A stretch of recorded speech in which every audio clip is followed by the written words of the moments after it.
Okay, so welcome to this evening's lecture. Before turning to our featured speaker, Gary Younge, I wanted to just say a few words about the events that are behind tonight's lecture, because there are two things that we're marking that are very significant. And first, this is the 10th anniversary of the Will Miller Social Justice Lecture Series. Will Miller, for those of you...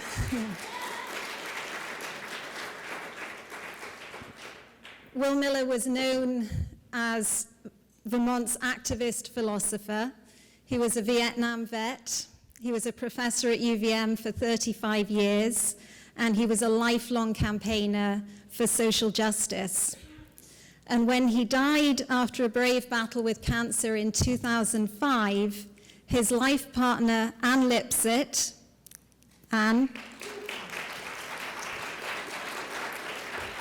founded this lecture series as one way to keep Will's voice alive.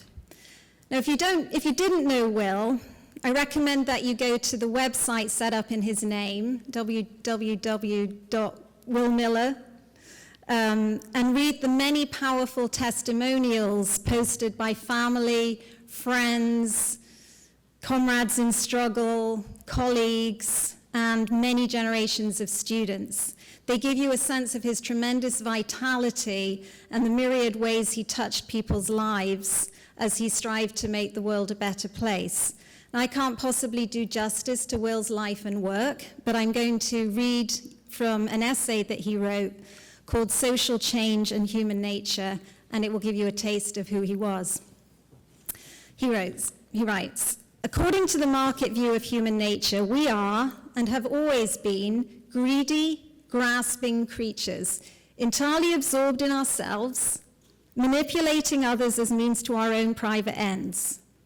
All human ties of love, affection, and social unity are really manipulative appearances that conceal the sheer private opportunism that actually motivates us.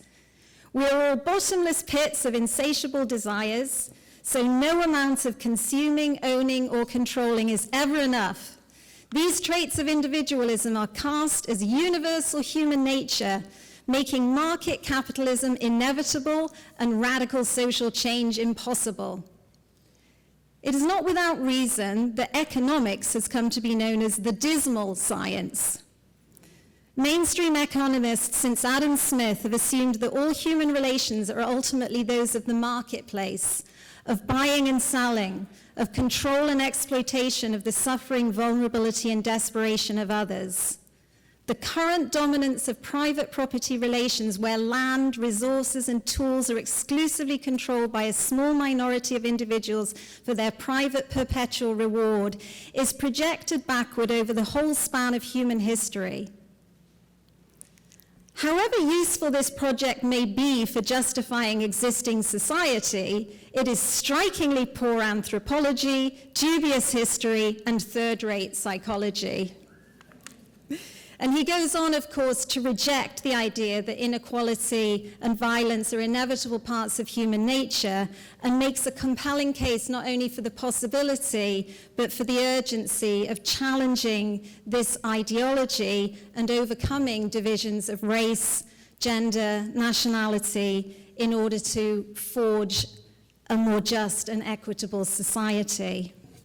Now, in the last decade, the lecture series has brought to UVM a long list of activists, writers, performers from all over the world who have shared this vision.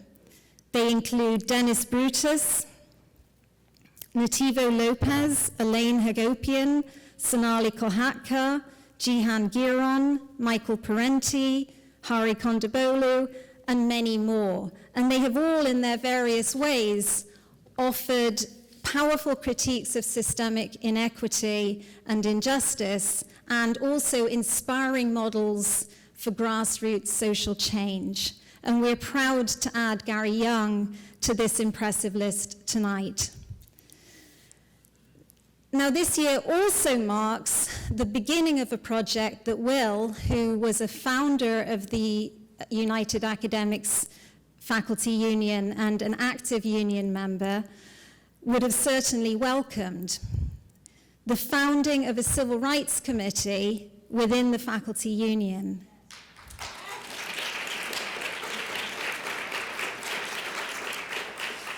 In the wake of widespread protests against police violence in Ferguson and beyond, about 100 faculty members signed a resolution that was then formally endorsed by the union. And I want to read from this document. As educators and as members of United Academics at the University of Vermont, we believe that the ongoing struggle for racial justice in the United States and on university campuses has great relevance for us and our students. Across disciplines and departments, we are committed to education that can create a more just and equitable social order. We declare our solidarity with the growing movement that is developing across the country against police brutality and against a new Jim Crow system of mass incarceration and militarized policing that drains coffers of funds needed for public programs and public higher education. We are further committed to holding UVM to account for its stated commitment to diversity and social justice. Now, the first event of the Civil Rights Committee was a very successful teach-in on Black Lives Matter, the Black Lives Matter movement that was featured UVM students, faculty, and community members. And tonight's lecture by Gary Younge is the second event, and we look forward to many more in the future. I want to just recognize the many people who helped to make tonight possible, the co-sponsors, the Department of English, Global Justice Ecology Project, Green Mountain Veterans for Peace, the Department of History, the International Socialist Organization, and the James and Mary Brigham Buckham Fund. I was joking before the event that if I were to introduce myself, it would be easier to say which of these I wasn't a member of rather than which ones I am. I want to thank United Academics, especially John Gennari, Susan Roche, for their leadership in the Civil Rights Committee, and also Local Assembly and Dan Wells for their help in building this event. I want to thank past and present board members of the lecture series, including Mike Cassidy, Ron Jacobs, Fred Magdov, Ann Peterman, and much gratitude to the hundreds of people who contribute to the lecture series each year. Sorry, not each day, I wish. We don't have any corporate sponsors. The fund relies entirely on personal donations. So please consider joining the supporters. You can visit the table, sign up on our mailing list, and make a donation in one of the buckets, which are by the door. And thank you especially, Ann Lipset, for making the Will Miller Social Justice Lecture Series a reality, and for keeping alive Will's vision of radical social change and of a more just world. Now, in the spirit of both the lecture series and United Academics, we approve and support and recognize student activism. And so this evening, Jess Fuller, UVM student, is going to introduce our speaker. Jess, where are you? Come on up. Jess is a double major. I haven't even told you her many talents yet. She's a double major in history economics. She's shortly to be graduating with honors. Congratulations on defending your thesis today, this morning. Jess has been a leader of Vox, Voices for Planned Parenthood at UVM. She's organized student coalitions around challenging sexual assault on campus and rape culture. She's been involved with pushing for reforms within the economics department curriculum in order to draw attention to barriers to access and the intersection of race, class, and gender oppression. In her free time, Jess volunteers with the Vermont Workers' Center, and she hopes to go into social justice labor organizing after graduating, and we hope that she does too. Jess.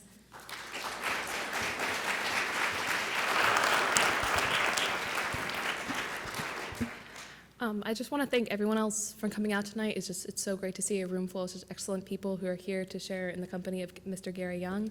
I'm just going to read a short bio that really doesn't get to all of his major accomplishments, but here's what I have. Gary Younge is an author, broadcaster, and award-winning columnist for The Guardian. Younge is the author of The Speech, the story behind Martin Luther King Jr.'s dream, which is now in paperback, and we're selling on the table back there. We take cash and credit cards. In the article, Ferguson, Selma, and a Mood for Change. Younge also writes a monthly column for The Nation magazine and is the Alfred Nobler Fellow for the Nation Institute. Born in Britain to Barbadian parents, Younge reported all over Europe, Africa, and the Caribbean before appointing the Guardian's U.S. correspondent in 2003. In 2009, he won Britain's prestigious James Cameron Award for combined moral vision and professional integrity. His first book, No Place Like Home, A Black Britain's Journey Through the Deep South, was shortlisted for the Guardian's First Book Award. His third book, Who Are We and Should It Matter in the 21st Century, was shortlisted for the Bristol Festival of Idea Book Prize.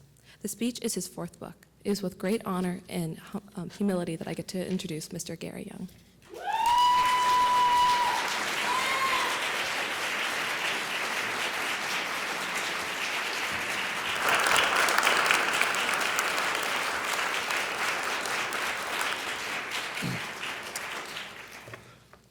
So thank you very much, Jess, for that very generous introduction.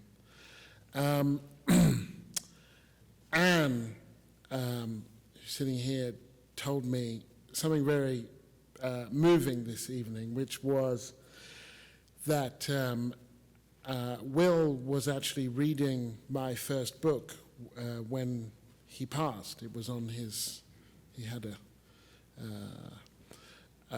a stack of books. Being an academic and an activist, we all have those stacks of books, which are partly things we are doing and partly kind of wish lists of things that we want to do.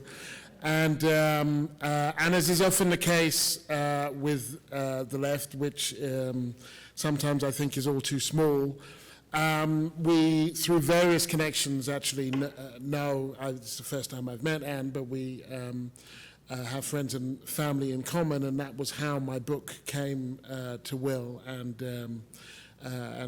how he happened to be reading it at the time. So there's a circularity to that somehow. There's a kind of karmic force in a way that brought me here, and I'm very, very grateful and honored to have been invited. In the film The Matrix, Morpheus, played by Lawrence Fishburne, offers Neo, played by Keanu Reeves, a stark choice. He can either gain a greater understanding of the complex forces that comprise the world in which he lives, or he can continue in a state of impaled ignorance as though they don't exist. You take the blue pill and the story ends, promises Morpheus. You wake in your bed and you believe whatever you want to believe. You take the red pill and you stay in Wonderland, and I show you how deep this rabbit hole goes. Generally speaking, America prefers the blue pill, and I'm not talking about Viagra here. It starts with the founding myth that the nation was founded not on genocide and slavery, but freedom and democracy.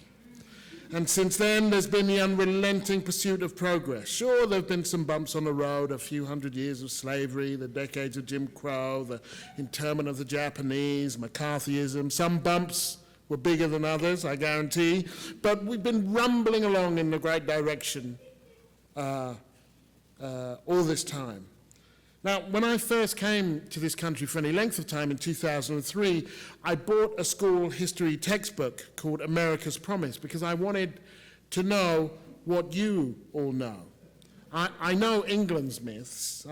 I was raised with them. I know how England kind of falls back into its sense of post-colonial and colonial melancholia, like an old man just sinking into a warm bath, surrounded by his own mess, but somehow completely joyful and relaxed. But I wanted to know your myths. I know, as someone born and raised in Britain, that power has many parents, but that the brutality that it takes to acquire it is usually an orphan. That's why so much of Black History Month is told in a passive voice. Rosa Parks was kicked off the bus. People were denied service at the lunch counter. Things were done, but nobody apparently did them. There was racism, nobody denies that, but apparently no racists. Anyway, the final chapter of America's promise ends with this rallying cry. The history of the United States is one of challenges faced, problems resolved, and crises overcome. Throughout their history, Americans have remained an optimistic people, carrying their optimism into the new century. The full promise of America has yet to be realized. This is a real promise of America, the ability to dream of a better world to come. Such are the assumptions beamed from the torch of Lady Liberty, coursing through the veins of the nation's political culture and imbibed with mother's milk. Their nation, many will tell you, is not just a landmass, but an ideal, a shining city on the hill, beckoning a bright new tomorrow and a dazzling dawn for all those who want it badly enough. Take the blue pill, and the story of Ferguson can be interpreted in any range of ways. The rightful conclusion to the shooting of a street thug by an honorable police officer and challenged by a lawless mob. The unfortunate outcome involving a young man and a rattled officer in which the evidence of wrongdoing was insufficient in a system where all are innocent until proven guilty. Or even an outrageous example of the legal system failing to protect the rights of an impoverished minority. And all these conclusions would qualify for the simple reason that in their various ways they would understand this as a one-off. A flawed response maybe, but an isolated incident which doesn't spread beyond its own borders. A glitch in the matrix, but not a challenge to the matrix itself. But take the red pill, and you're forced to recognize that there can only be so many isolated incidents before we must establish a pattern, and that the nature of that pattern will not be confined to that incident, but color our understanding of how society operates. In The Ways of Seeing, John Berger wrote, "The way we see things is affected by what we know and what we believe. The relation between what we see and what we know is never settled." And what is truly unsettling about the killing of Mike Brown is that what happened to him does not contradict what takes place daily in America, but simply illustrates it. That the poor are invisible is one of the most important things about them, writes Michael Harrington in his landmark book, The Other America. They are not simply neglected and forgotten as in the old rhetoric of reform. What is much worse, they are not even seen. What was unsettling was that those who questioned the wisdom of the protesters' violence in Ferguson must at least acknowledge that they would never have heard of Michael Brown without that violence, that there would have been no federal investigation by the Attorney General without it, that if it takes a riot for America to remember the names of children killed by police officers, then that tells you more about the country than it does about the rioters. Now, I was in Ferguson a few times, and it's quite important to calibrate what happened there. There was violence, certainly, but it was, for the most part, it was like one of those 18th century battles where at a certain time the two camps would meet at an agreed place and then wait until something happened. In Detroit in 1967, 43 people were killed and over 1,000 injured. In Watts, 65, 34 dead and over 1,000 injured. Newark in 1967, 26 dead, hundreds injured. So Ferguson was nothing. It's important not to obsess about the extent of the violence in Ferguson, because when those things were happening, there wasn't 24-hour cable TV with Don Lemon just talking on CNN, and them showing in rotation the same car burning over and over again as though you were watching many cars burning. There were disturbances, for sure, and that piqued America's interest and consciousness, but it wasn't a riot in the sense that we have historically known them here. What's unsettling is that there are places in America where young people are not supposed to die. Movie theaters, schools, college campuses, and their deaths promote great moral panic if little change. But then there are areas where they are expected to die.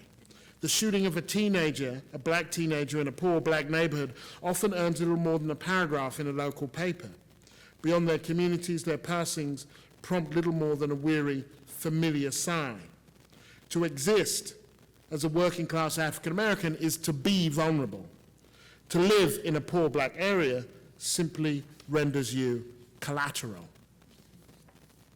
By the numbers, writes Jesmyn Ward in Men We Reaped, by all the official records here, at the confluence of history, of racism, of poverty and economic power, this is what our lives are worth. Nothing. So when Michael Brown was shot, we were told to wait until the facts came out before rushing to judgment.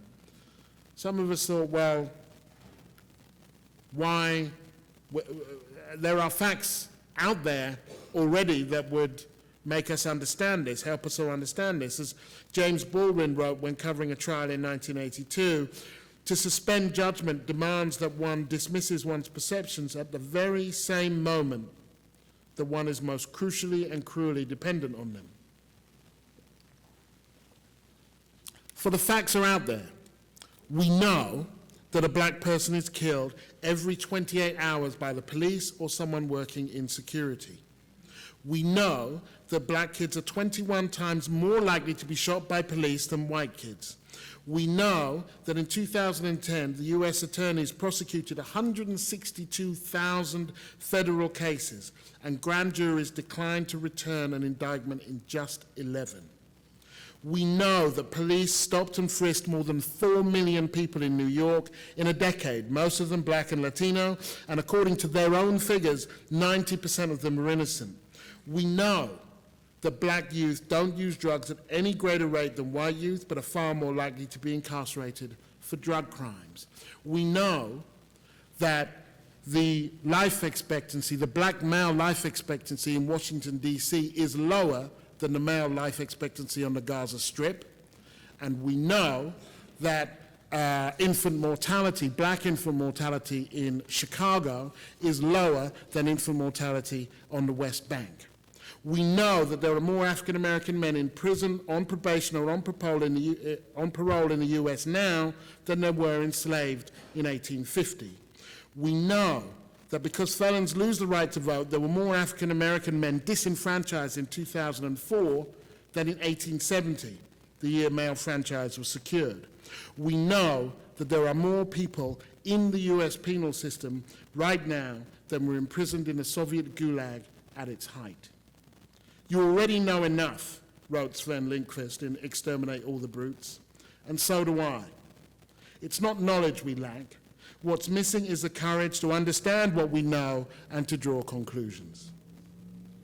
And so it's difficult not to come to the conclusion when we see what happened to Michael Brown and Eric Garner and Tamar Rice and Vonderrit Myers and Kajimi Powell and Oscar Grant and Trayvon Martin and on. It's impossible not to know that these are not statistical aberrations, but systemic abominations. That's why the Walter Scott video, where you see the man running away, being shot 8 times, and then you see the official police account. That's why that video resonated so widely, because it stood as a proxy for all the young black people who were gunned down in a shower of bullets to deafening silence. A system cannot fail those it was never meant to protect, wrote W.E.B. Du Bois. This is not a glitch in the Matrix. This is the way the Matrix was designed. The grand jury deliberations into Michael Brown's murder was never just about the fate of one police officer and one slain youth. It was about the value of black life. It passed judgment on whether there was a price to pay for summarily removing a man from the planet, or whether it's the cost of doing business when one man has a badge and a gun and the other has too much melanin. Under slavery, an owner would have to be reimbursed for a slave who was deemed unreasonably slaughtered. Under Jim Crow, they would leave lynched bodies hanging to warn others of the price of transgression, real or imagined. When Brown's body was left lying lifeless for 4 hours before the police collected it, it was an ugly metaphor for the contempt of black life in the post-civil rights, post-industrial moment. Dispensable, despised, and discarded. Just take a step back for one moment and think through the hashtag Black Lives Matter. You wouldn't have a hashtag that said black men can play basketball or black music matters, because only the most deluded would ever challenge that. But the reason Black Lives Matter has struck such a chord is because it succinctly surmises where we are. The tension and the contradiction between the pretensions to the post-racial and the fact of the post-civil rights era. We can celebrate a black president, black professors, black astrophysicists, black tennis players, but the issue of the sanctity of black life has not still been settled. That's why the red pill is a very bitter pill to swallow, and the rabbit hole is deep and dark. I'm just finishing writing a book at the moment about all of the kids who were shot dead in one day in America. It's not a happy book. On average, 7 kids every day are shot dead in America. On the day that I chose, a random day, November the 23rd, 2013, 10 children, the youngest 9, the oldest 19, were shot dead in different parts of the country. And one of the things that unites, there were 7 black kids, 2 Latinos, and 1 white kid on that day. And the one thing that unites all of the black parents is that when you ask them, did you imagine that this was a possibility? All of them say, well, of course. If you're raising a black child in this country, you can't not think that this might happen. One of the women said, well, I didn't think it would be him. I thought it would be the oldest son. He's the one that I thought it would be. One dad in Newark said to me, you're not doing your job as a black parent if you don't worry about your kid being shot. So that's the reality. That for black parents, the notion that your child might be summarily executed is part of your parenting. And you don't see that on Super Nanny. But that's what black parenting involves. That these uprisings should come in the midst of a slew of 50th anniversaries from the Civil Rights Movement, the Mississippi Freedom Summer, the Civil Rights Act, the Voting Rights Act, the March on Washington, and so on, is sobering, particularly for those who still believe that this is a land of unrelenting progress. Because from the endless platitudes that came from those events, we have come so far, but we still have so far to go. We must now check in the historical baggage that is making that journey so tardy. The discrepancy between black and white employment is the same as it was 50 years ago. The discrepancy between black and white wealth is greater than it was 50 years ago. The discrepancy between black and white incarceration is greater. Black children across the South now attend majority black schools at levels not seen in 4 decades. And that's not to say that we have literally reverted to a bygone era. As the proverb goes, no man ever steps in the same river twice, for it's not the same river and he's not the same man. We have a black president. We have a black attorney general, a black editor of the New York Times. There's a growing trend to interracial relationships. Suburbs are becoming more diverse. If the civil rights movement had been about getting black faces in new and high places, its work would now be done. But it wasn't. It was about equality. And the problem is not that we still have a lot of progress to be made or that the progress is too slow, it's that we are actually empirically regressing. And there's no place in the myth for regression. No African came in freedom to the shores of the New World, wrote 19th century French intellectual Alexis de Tocqueville in Democracy in America. The Negro transmits to his descendants at birth the external mark of his ignominy. The law can abolish servitude, but only God can obliterate its traces. Hence the title, A Nation of Laws, A History of Injustice. From the night of the grand jury verdict, which decided that Darren Wilson did not even have a case to answer, Obama did what presidents do in moments of strife. He came on television and declared, "We are a nation based on a rule of law, so we need to accept that this was a special juror's decision to make." Now, this is no doubt true. Without further clarification and qualification, it's also meaningless. The trouble is that the United States, for far longer than it has been a nation of laws, has been a nation of injustice.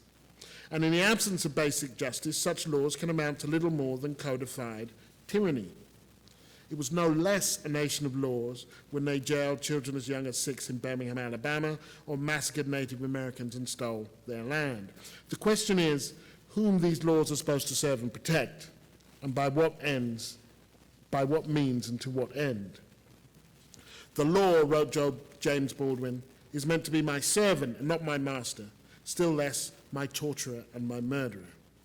And so the call for law, and at certain points in times of revolt, in certain points at times of revolt, has no meaning without an assessment of the order that prevailed. For those who call for law and order now must understand that there is no order because men with badges have been acting lawlessly. What peace can there be when an 18-year-old can be shot dead while walking down the street with his hands up in a surrender position? What order are we to observe when a man selling cigarettes on the street can be strangled to death? The truth is that almost all the significant gains that black people have made in this country towards full citizenship have come not by observing the law, but by breaking it. And it's through this chasm between the official claim to be an impartial legal system and the legacy of endemic racial injustice that Wilson made his escape with the flames of Ferguson in hot pursuit. The consequent Justice Department investigation, what that did was reveal a kleptocratic system in Ferguson in which the polity there harassed black people with impunity, stuffing the city's coffers with their money and its jails with their bodies. That was the system that killed Michael Brown. And Darren Wilson, if we're to believe, was the only innocent person working within that system. For when so few policemen are indicted, let alone convicted of killing black people, they compromise not a special category, but a protected and elevated one. In this nation of laws, those charged with enforcing the law evidently operate above it, while the judiciary exists not to mediate between the police and the public, but to defend the police from the public. Once again, this is not a bump in the road. This is the road. So this is not a morality play in which a decent black child is slain by a malicious white cop. The inherent nature of the injustice was not systematic, but systemic. This is why efforts to both defile and even defend Michael Brown's character are so wrong-headed. And I want to spend a little time on this because this became the primary focus of those defenders of Darren Wilson. They said Brown was a thug. He allegedly stole cigarillos. He deserved to die. And black people brought into this too. At Brown's eulogy, Sharpton emphasized, blackness has never been about being a gangster or a thug. Blackness was no matter how low we were pushed, we rose up anyhow. But here's the thing. Thugs have rights too. Thugs are human beings too. Thugs' lives matter. And in this nation of laws, the penalty for stealing cigarillos, if that's what he did, is not summary execution. And those who don't understand that, but who claim to be on the side of justice, will forever be trying to justify why someone was not worthy of a bullet, rather than protecting any person's right to walk the streets in safety. Were this an isolated episode, we could talk in terms of individuals, but it's not. It's structural. So there's personalities at best secondary, if relevant at all. This quote from Michael Eric Dyson: "The poor cannot erase the blight of white supremacy by behaving better. No matter what advocates of racial uplift or personal responsibility suggest, assuming personal responsibility cannot remove vicious structural barriers to economic mobility. Exercising personal responsibility cannot prevent the post-industrial decline in major northeastern cities, nor can it fix the crumbling infrastructure that continues to keep the poor poor. Being personally responsible can't stop job flight, structural shifts in the political economy, the increasing technological monopoly of work, downsizing, or outsourcing. Problems that middle-class folk who are presumed to be more personally responsible than the poor face in abundance these days." To put it another way, these kids can pull their pants up all they like, but they will never be able to outrun the bullet of a trigger-happy cop. Similarly, Darren Wilson does not need to be evil. He told the grand jury he'd never discharged his gun before, and there's no reason to disbelieve him. He just needs to operate in an institution where the chance that you will be sanctioned for killing a black youth is minimal, and in an organization where few police are sanctioned for killing black youths, and in a culture where armed white men can cite their fear of unarmed black men as a defense. A fear so intense that they have to shoot them. Have to. Since apparently no other possible outcome is available. Such fears do not come from nowhere. To assume that when you see a black man, you see a criminal is rooted in the fact that black men have been systemically criminalized. So what now? What next? What we've seen so far have been very popular mediated interventions and eruptions that have significantly gained global attention. Whether it's a movement or a moment is impossible to tell when we're in the middle of it, and the distinction may be semantic anyhow. For what is a movement but a series of moments connected by theme and energy? These interventions have international currency. There have been Black Lives Matter demonstrations in Britain and Canada and elsewhere in Russia, elsewhere in Europe. The Russian band Pussy Riot just released their first song in English called "I Can't Breathe," in honor of Eric Garner. But popularity isn't the same as efficacy. It's found an audience, but has yet to develop a program. So where they're headed, both literally and metaphorically, is unclear, and that's why comparisons with the civil rights movement fall short. Because in that moment, there were clear targets. The release of the movie Selma in the moment of Mike Brown struck a chord, but when they marched over Edmunds Peters Bridge in '65, they were marching for the vote, and they were going to the State House in Montgomery. When they took on the Freedom Rides in '61, they were trying to integrate interstate travel. When they marched in Birmingham in '63, they were opposing segregation in the city. But today, the signs are down, the abstract rights exist, and the physical barriers are gone. And yet, equality has not arrived. Racism is so utterly embedded in our institutions, from the courthouse to the schoolhouse, that to unpick one part is to make the whole thing unravel. So literally, where do we march? To the jail, the police stations, the courts, the governor's mansions. And when we get there, what do we demand? An end to racism? What would that even look like? Police cameras? How much good did that do Eric Garner? We are struggling with the challenge of what to do when black people are fully integrated into a society that is fundamentally unequal. We don't have the answers. What I think is encouraging is that we're starting to ask the right questions, and at least we are mobilized. Even if we don't know exactly where we're going. The blue pill is a sedative. It puts you to sleep believing a cure is around the corner, only to wake up and find that nothing has changed. The red pill offers some clarity, but no cure.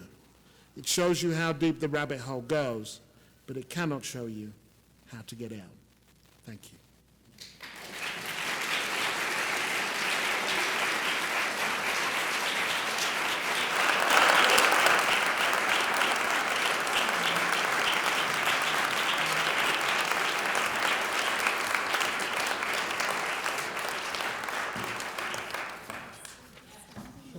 Yeah.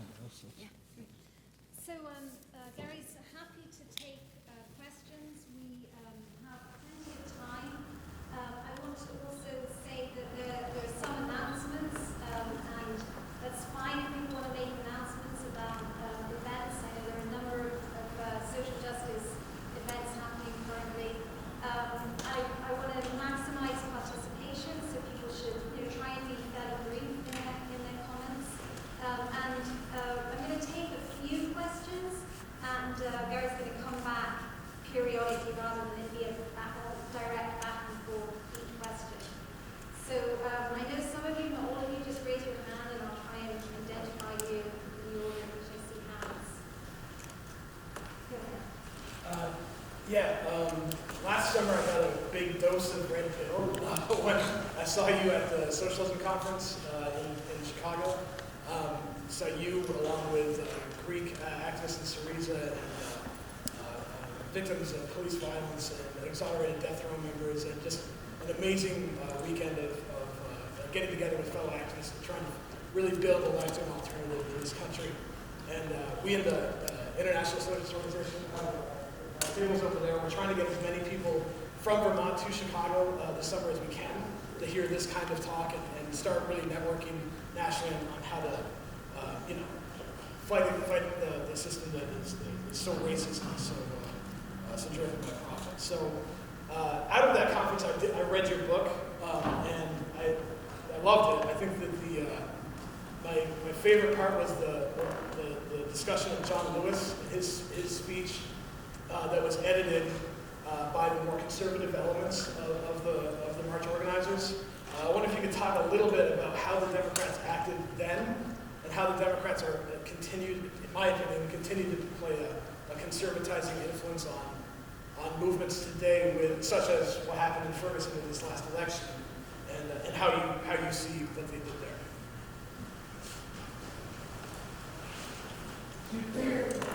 Do you think that if this movement had not occurred, the police officer who recently shot an innocent black man, and I forget if it was North Carolina or South Carolina, would have been indicted for first-degree murder? Was that a luckier case, or was that a case of, because the country is now watching, this most recent officer was indicted?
So the first question relates to John Lewis's speech at the March on Washington. For those of you who don't know this story, I will tell it very quickly. The March on Washington was a coalition of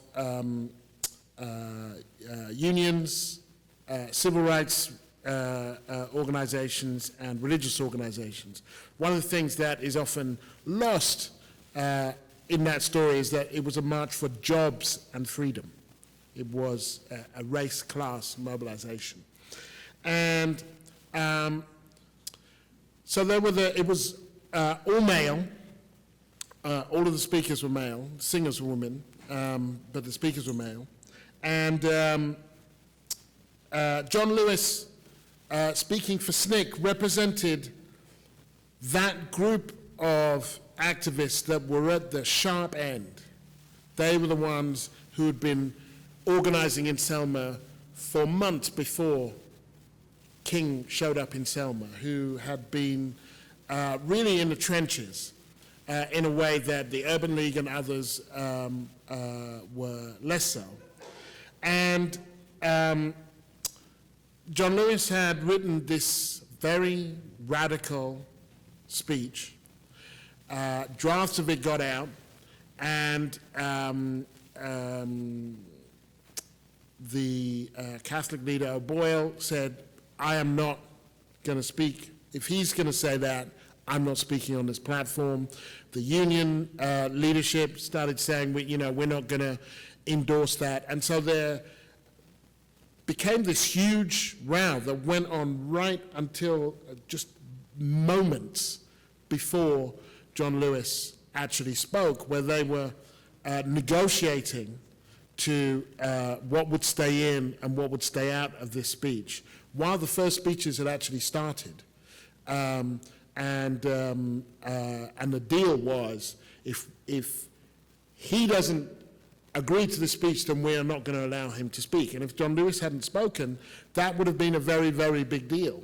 And indeed, while King's speech is the only speech that's remembered, large numbers of people who were at that march actually thought that John Lewis gave the best speech. It was the rawest, certainly. He mentions, he's the only person, I think, who talked about black people as opposed to Negroes. He talked about black power. He made the connection between America and Africa. And we think this is 63. He struck a chord with a generation of people who would carry this movement on for the next 5 or 6 years. And within that, the White House, which didn't really want a march anyway, they kept saying, look, we'll deal with it in Congress. What did Kennedy say to A. Philip Randolph? We don't want a big show. We want legislation in Congress. We don't want Negroes having a big show in the streets. And A. Philip Randolph said, the Negroes are already in the streets, Mr. President, and I doubt if we called them that they would come back. And that's actually the story of that year, was the leadership of the civil rights movement and all the others running to catch up with their base. And so they were trying to temper it down, to tame it down. John Lewis gave a doctored version of the speech. In the end, A. Philip Randolph, the aging trade union organizer of the Brotherhood Sleeping Car Porters Union, basically says to him, he guilt trips him. He says that I'm an old man and I've been waiting for this time for my whole life, please.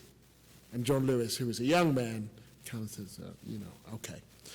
And the question was, looking at how, that would relate to the moment now and the power structures with relation to Ferguson and so on. My feeling about the Democratic Party in general and American electoralism, or Democratic Party in particular, but American electoralism in general, is that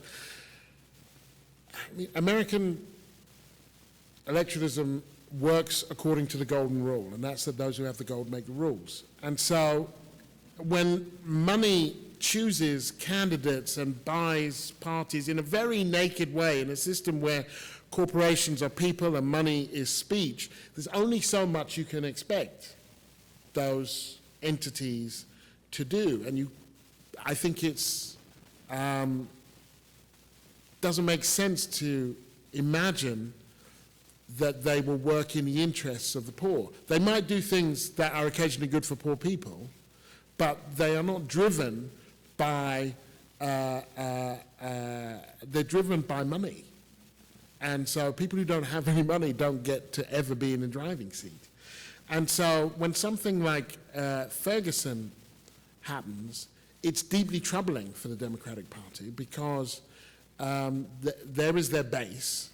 They can't win. The Democrats haven't won a single election since, they've only won one election since the Second World War without the black vote, which was Johnson in '64. They need a black base. And yet the demands of large swathes of black America is something that the people who fund them aren't willing to really countenance. And so when people come out on the streets, even, I mean, what's interesting about this moment, and it speaks also to your question, Sarah, is that there was precious little violence, actually, in Ferguson. But that was all it took in order for the ugliness that Americans have become accustomed to just wash up to the surface. It was like Katrina, where the banks, the levees broke and the water came in, and suddenly America's race and class dynamics were washed up for everybody to see, bodies floating down the middle of the river, people abandoned. That great quote from Michael Brown when asked why they didn't send people to the Superdome earlier, and he said, we're dealing with people that we didn't know existed. Never has a truer word been said. And they didn't want to know, they didn't need to know. And so when something like Ferguson happens, it's deeply troubling for the Democrats because they have to respond in a way, the Republicans can just condemn it, but Democrats have to respond in a way that recognizes the root cause of the pain without actually doing very much about it. And more or less, that's kind of where we are now. Soothing words, we'll look into it. Justice Department investigations, certainly, but not a single person from Ferguson who has led that deeply corrupt city has gone to jail, and nor will we expect them to. And that speaks to your point, Sarah, when you say, do I think that would have happened in South Carolina, the Walter Scott case, without Ferguson? I do think that the video made the difference there, and that without the video, it would have been one of the many black men who have been killed since Michael Brown that haven't made the news. Episodically, they make the news. And what's interesting about that case in South Carolina is it shows you how high the bar is. That without a video, you got nothing. Then everybody just accepts the policeman's word, and that's that. But because of Ferguson, we are moving more and more towards a stage, and I don't know how long this will last, where questioning, did that actually happen, has become a legitimate part of the conversation. Did that happen, really? Did it happen like that? Which I think before Michael Brown, people just kind of, obviously not family members, not necessarily the community, but outside the African-American community, people just assume, well, the police are doing their job and he must have done something wrong, and if he said he stole his taser, he stole his taser. And I don't think we're there now. Interestingly, before the video emerged, the head of police in North Charleston said, we don't want another Ferguson. So there is a sensitivity and a sensibility now that there is some price to pay. There could be a price to pay for killing black people. Otherwise, he would never have, he would never have said that. And that's before the video comes down. He says, we don't want that. I think an additional question that one might ask is whether the video would have been taken without Michael Brown. Without the 7 months that we've had Eric Garner and so on, I wonder now to what extent when somebody sees something going down with the police, that people think, well, let me just stop and watch this and see what happens. That people feel, first of all, somewhat empowered, and secondly, more engaged to monitor. And I think if I were a policeman, I would feel watched now in a way that I didn't previously. To the question about the potential for an alliance, really, Black Lives Matter and the Fight for 15 movement. I mean, all things are possible, that too, And I think Black Lives Matter has been quite sophisticated in the way that it's operated. But I also think that there is a homelessness to the American left, which since I've been here in 2003, and different people will count some of these as being in or out of the left, depending on what your version of the left is. There is no definition. But since I've been here in 2003, I've seen the anti-war movement. I think elements of the Howard Dean campaign, the Si Se Puede immigration movement, the Obama campaign, certainly. A lot of people who joined that felt that they were kind of part of something an awful lot bigger. The 99% or 1% Occupy Wall Street. So I've seen people kind of move and shift, and they're not always quite the same people, but they are generally kind of, if they saw each other, they would recognize each other as being kindred spirits. And now Black Lives Matter, which arguably starts with Trayvon Martin. I mean, there's a kind of a consciousness building, throughout this last couple of years. But it never seems to quite settle anywhere.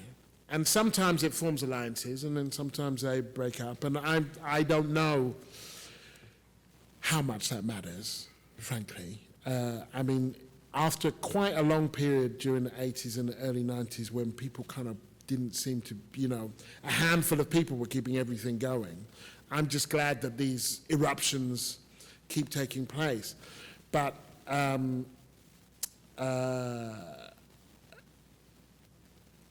they generally seem to be sui generis, so they kind of work for them, not only for themselves, they talk about other things all the time, they talk about other inequalities all the time, but then one will disappear and then another one will, and then another one will grow.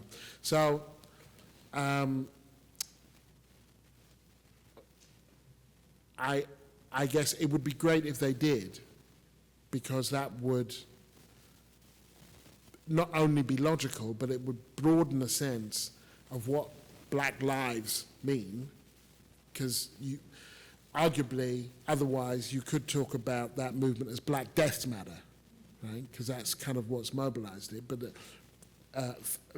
the living need a living wage. And it would broaden the sense of what the Fight for 15 is about, because those, the people who are getting low paid, it's not by accident they're overwhelmingly black and Latino. But it does that in a way that brings in a section of the white working class who are also suffering, and educates them in matters of racism and racial injustice. So it would be great if that did happen. There's total logic to why it should happen, but as we know, logic doesn't always govern the way that these things work.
understanding your perspective about national electoral politics, I'm wondering what your perspective is on the recent elections in Ferguson.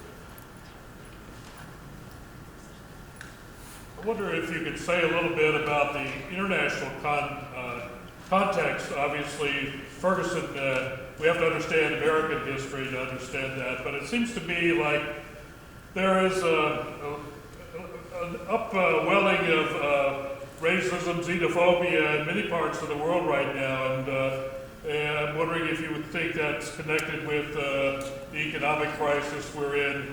I'm especially curious to know what your thoughts are on things like UKIP in the UK and the racist, xenophobic marches in Germany and other such places in Europe. Hi, I'm Felicia Marlowe. I wonder about putting gender in the conversation, gender and sexual norms. One of the things that we know about Walter Scott, who was recently killed, was that he was somebody who was repeatedly jailed for being in arrears for child support payments. And he seems to have gotten trapped in a system that presupposes certain kinds of family forms and a certain kind of norm for masculinity and for what marriage is supposed to look like and what parenthood is supposed to look like. And that seems to be having, obviously it's interacting with class and race, but that seems to be propelling even more kind of devastating effects for a lot of folks on low income and Black and Latino communities around the country. It seems like quite a lot, but I'm going to take one more, if that's okay. Dave? Sure. The point about the role of the video as sort of a high bar of proof for police murder really struck me, and it also made me think, I don't know if folks read the cover of the Water Tower, the campus newspaper this week. It's folks should read it, but it's a first-hand discussion of an experience of a sexual assault at UVM, and then the criminal role of the university administration in failing to take the issue seriously, essentially blaming the victim. One of the pieces of advice that the author wrote she received was to consider trying to videotape the assault when it happened in order to have sufficient proof, because all of the evidence that she offered didn't count as proof.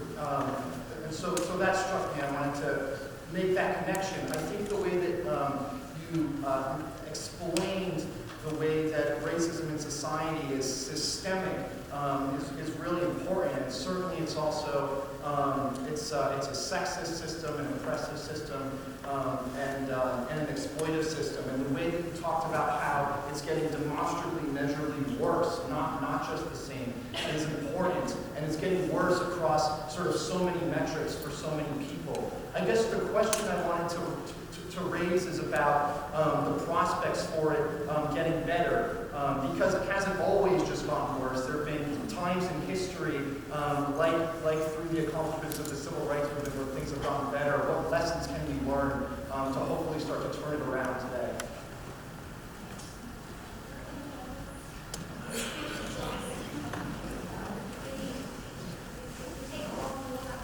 Okay.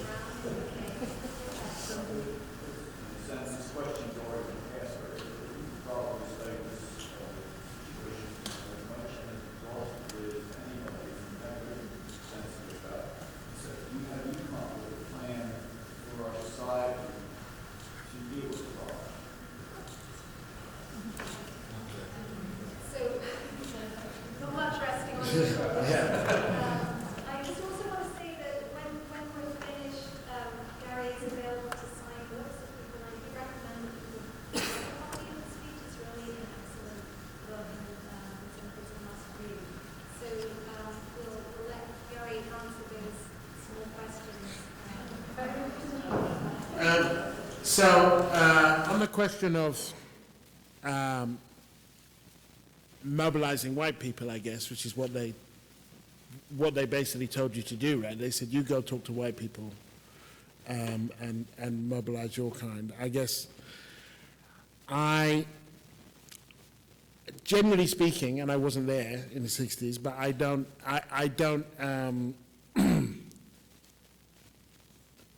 that's not my favorite form of organization. I mean, because one of the challenges is understanding that those people are your people. Do you know what I mean? That kind of trying to actually create some connection. But I think that one way to understand a country like America, and Britain's only different because it's not a settler country in the same way. Doesn't make it better, it's just different. Is that there have been advantages to being white. And trying to convince people that there are greater disadvantages to racism than there are advantages to being white can be tricky. But it's nonetheless essential and important. And that, and I guess this is what both makes me a socialist and slightly deluded, and some people think they're the same thing, is that I think that it's possible. I have to think that it's possible. I have to think that, and this comes to the passage that was read from Will, that that people are better than that, and that they can, in a system that doesn't play to their fears and their prejudices, that they can be better. I grew up in a very white working class town, and at different moments, the same people who would be shouting abuse at us in the street would be the people who would, come and babysit, or come and half the time I don't think they even knew themselves what they were shouting. Honestly, they were shouting what they read in the papers. They were shouting some version of themselves that that can emerge at a particular time, and that is an expression of a system. But I definitely believe there are better systems out there, and I think that those better systems create better people. And if there was something inherent, which we know there isn't, to whiteness that made it conservative and racist and all of those things, then, but conservative for now, let's talk about that, then we would have to be able to explain Vermont some other way, because Vermont is much whiter than Alabama, and yet it doesn't produce the same politics as Alabama or Mississippi or Oklahoma or half of those places. And so I think it's possible, and it's hard. And in times of tension, it becomes extremely hard. In times like particularly as the 60s roll on, and you get the riots and so on, then you get people retreating into their identity camps, and it can be hard to get them out. There were elections in Ferguson recently. There was an increase in turnout. There was an increase in black representation. When I was in Ferguson reporting, much was made of the fact, first of all, much was made of the fact that of the imbalance in the polity, between the polity and the population. And then much was made of the fact that white Americans were 3 times more likely. Now, they outnumbered African Americans 3 to 1 at the polls, even though African Americans made up 67% of the vote. And people were saying, well, if they don't vote, then what do they expect, and so on. What was rarely mentioned was that actually during the presidential elections, the turnout rate was pretty much the same for black and white. And that when I asked African Americans, so what's the deal with that? And they would say, well, Obama was on the ballot. And you know what? we voted for him twice, and he can't get anything done. And you look at the racists in Congress and so on, what's the point? I'm not justifying that. I mean, one way or the other. I mean, I'm just telling you what they said. But that their refusal to vote, and this was before the inquiry came out, was not about apathy, but alienation.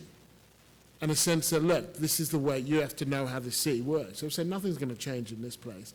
When the investigation came out, you could see what they meant, right? The routine harassment. They had more crimes, or they had put out more,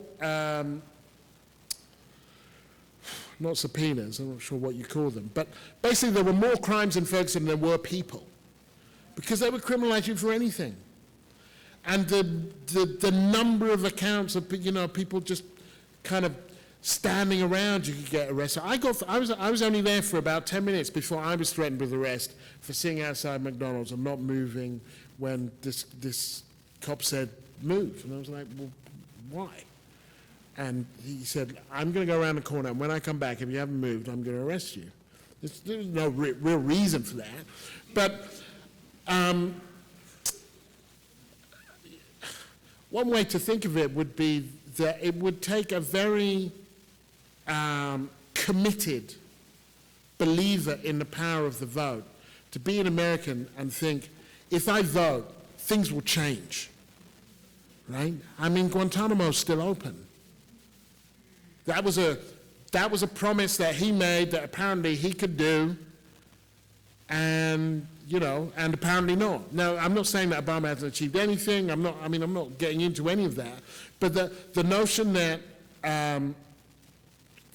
that voting changes things is at least contestable, and I would say arguable, particularly in a system where money runs everything. And so they vote.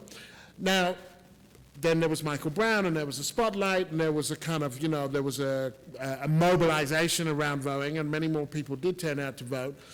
And the reality in Ferguson is that most of what the city council does is elect a city manager, and then that's kind of it. And I think they're getting a new city manager because the old one's resigned because he was caught sending racist emails. Oh, she was caught sending racist emails. I think it was a woman.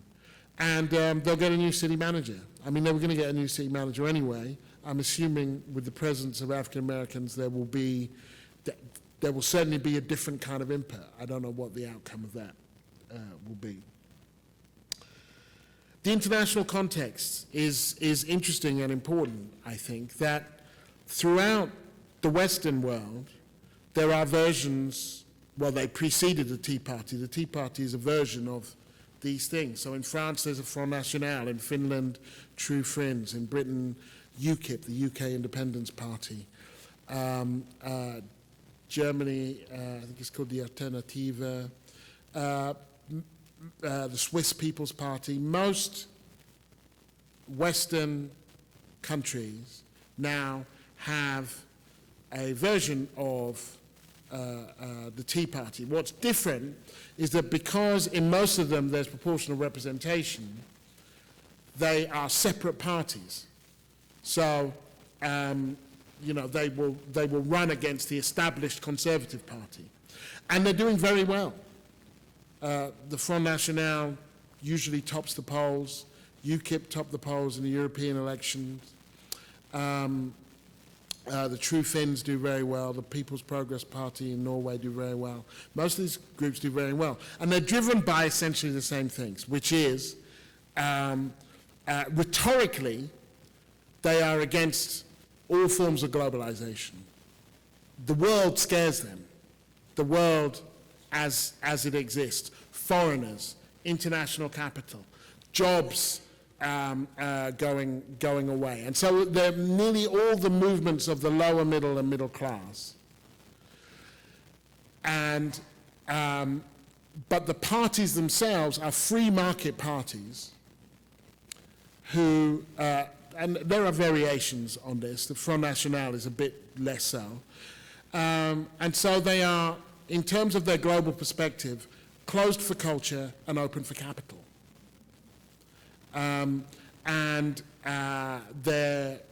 skill has been, particularly in a time of crisis, to say the problem is, and then there's a range of, you pick your country, you pick your problem.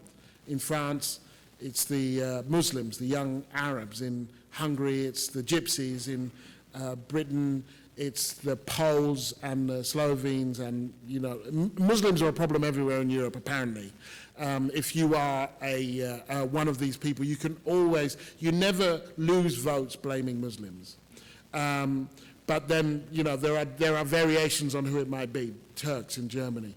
And then the one specific thing that Europe has that America doesn't have is the European Union, which is a very easy and legitimate target, frankly. To understand the European Union, you would have to think of NAFTA, only NAFTA has a court and a central bank which issues a currency, and there is almost no democratic control over it. That's basically the EU.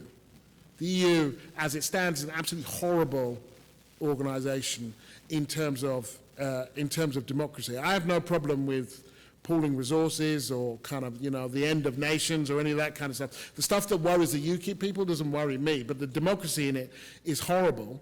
And so those people who are afraid of globalization, this is a very reasonable target. And so the EU has become a central focal point for nearly all of these parties.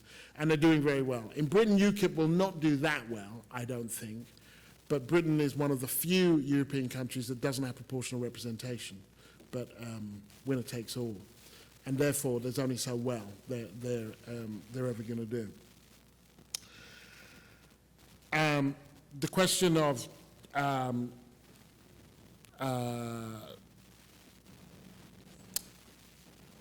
the way in which family law is applied to kind of non-traditional families, but actually it's kind of most families in a way. And this bleeds into the next question. It kind of, to me, it just suggests a fundamental lack of empathy, that what one would like to argue for is a state that took care, that through class, the state would take care of children, that children should be provided for regardless of their parental situation. Now, I grew up in a single parent family. My father did not pay child support. He was supposed to, but he didn't. But I also grew up with a welfare state, which meant that when I got a hernia when I was 8, I could go to the hospital and I could be seen to. That every week we got what's called a family allowance. Every family gets £15, maybe $25 per child every week. That there were a range of safeguards if you were poor. Now, in a country without a welfare state, it's the neoliberalization of everything. So then it all comes down to kind of, one person in a culture where, and there is definitely a question, an issue that one can raise about people providing for their children. But if the system doesn't provide jobs, if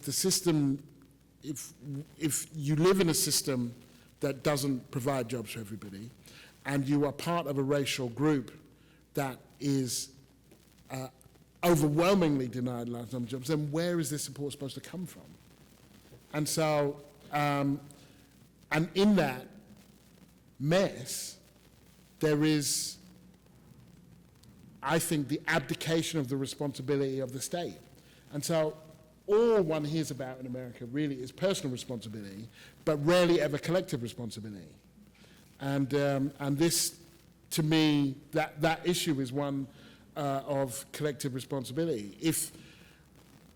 my father doesn't pay child support, does that mean that I should starve? Or does that mean, would it have helped anybody if they'd sent him to jail? Certainly would have helped me. And so the neolization and the criminalization of everything, which is kind of, massively unhelpful, and puts one in a situation where, I don't know if this is a racial thing or not, a racial tick, but where every time a police car goes by, you think, shit, what did I do? What did I do? I must have done something. Well, kind of, to be black in this country is to be guilty of something. And then they're going to figure it out later. And this would be something. I mean, they're not checking on whether you're actually seeing your kid, whether you love your kid, because African-American men are actually more likely to spend time with their children than white men, whether they live with the partner or not. They're more likely to read to their children, they're more likely to, this is statistically proven stuff. They're actually more likely to be single fathers, considerably more likely. And yet all of that gets taken out of the equation.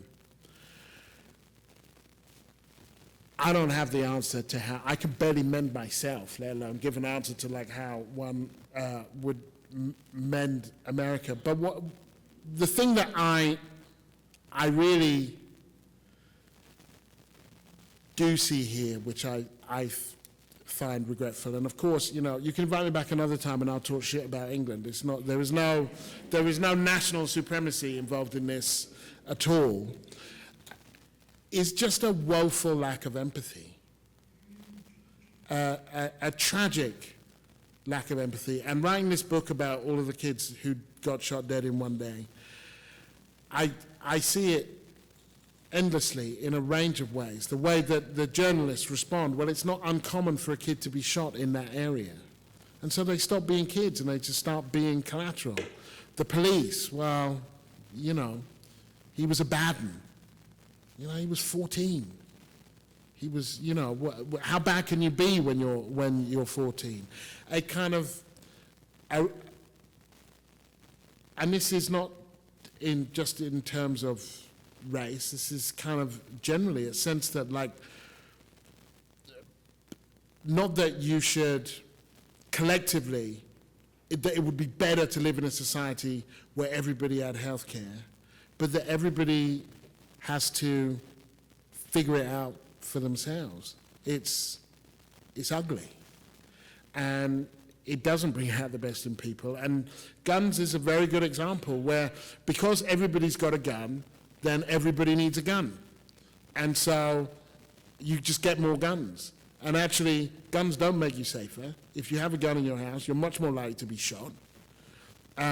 But nobody cares because there is an understanding, not that everybody else out there is a potential ally, but that everybody else out there is a potential enemy. Which I also think maybe comes from, a certain settler mentality. But it creates such a kind of crippling lack of empathy that, say, something like Trayvon Martin, which I think is just as clear a thing as you can get, that somehow people can, cannot see it. And empathy is not, that's a human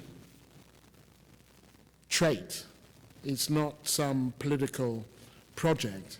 But when it's missing, I think it becomes central to any kind of political project, because without it, how do you talk to your people?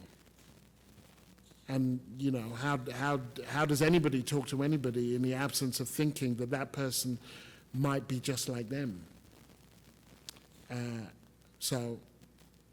If there was one thing I would love to see more of, it would be a sense of empathy. Thank you.